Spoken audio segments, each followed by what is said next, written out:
Supreme കോടതി ഉത്തരവ് വന്നതിന് പിന്നാലെ തദ്ദേശ സ്വയംഭരണ തെരഞ്ഞെടുപ്പിന് അങ്ങ് മഹാരാഷ്ട്രയിൽ കളം ഒരുങ്ങിയിരിക്കുകയാണ്. ഒരു വർഷത്തിനിടയിൽ മൂന്നാമത്തെ സുപ്രധാന തെരഞ്ഞെടുപ്പിനാണ് മഹാരാഷ്ട്ര സാക്ഷ്യം വഹിക്കുന്നത്. നിയമസഭ, ലോക്സഭാ തെരഞ്ഞെടുപ്പുകൾ ഇതിനോടകം നടന്നു കഴിഞ്ഞു. ഇനി തദ്ദേശ തെരഞ്ഞെടുപ്പ് കൂടി കഴിഞ്ഞാൽ 3 വലിയ തെരഞ്ഞെടുപ്പുകളും പൂർത്തിയാകും. ഇന്ത്യയിൽ മറ്റൊരു സംസ്ഥാനത്തിനും ഇല്ലാത്തൊരു പ്രത്യേകത കൂടിയാണത്. എന്തായാലും തദ്ദേശ തെരഞ്ഞെടുപ്പ് കൂടി പൂർത്തിയാകുന്നതോടെ രാഷ്ട്രീയ ആയുധം വെച്ച് എന്നേക്കുമായി കളം വിടുകയാണ് ശരത് പവാർ എന്ന രാഷ്ട്രീയ അതികായൻ.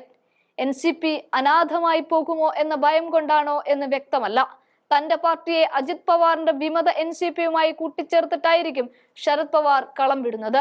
ലയനം ഉറപ്പായിരിക്കുകയാണ് അങ്ങ് മഹാരാഷ്ട്രയിൽ. ഈ വിഷയവുമായി ബന്ധപ്പെട്ട് ശരത് പവാർ വിഭാഗത്തിൽ അനിശ്ചിതത്വം വളരുകയാണ്.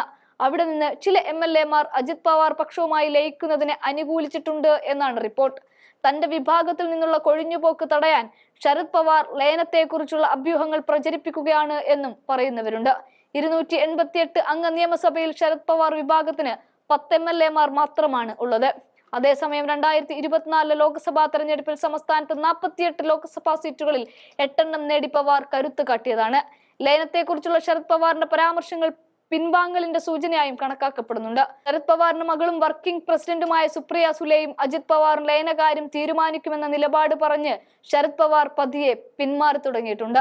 ലയനത്തിനായുള്ള അത്തരമൊരു നീക്കത്തെ സുപ്രിയ സുലെ തള്ളിക്കളഞ്ഞു എങ്കിലും പാർട്ടികളെ തകർക്കുന്നതിൽ വിദഗ്ധരായ BJP അപ്പുറത്ത് കാത്തിരിക്കുകയും NCPക്ക് ക്ഷയം സംഭവിക്കുമെന്ന ആശങ്ക വർദ്ധിച്ചു വരികയും ചെയ്യുന്ന സാഹചര്യത്തിൽ പവാറിന് ലയനം ആവശ്യമാണെന്ന് രാഷ്ട്രീയ വൃത്തങ്ങളിൽ ചർച്ചയായിട്ടുണ്ട്. ഇപ്പോൾ എല്ലാ കണ്ണുകളും ശരത് പവാറിലാണ്.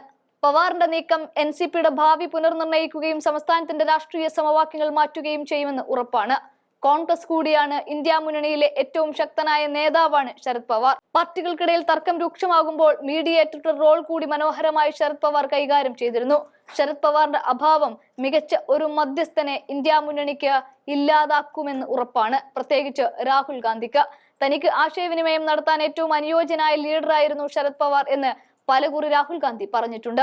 കാറ്റിനനുസരിച്ച് കപ്പലിന്റെ പായ് നിവർത്താനുള്ള പവാറിന്റെ വിരുദ് ഇന്ത്യൻ രാഷ്ട്രീയത്തിൽ അതികായന്മാരെ പോലും അത്ഭുതപ്പെടുത്തിയിട്ടുണ്ട്.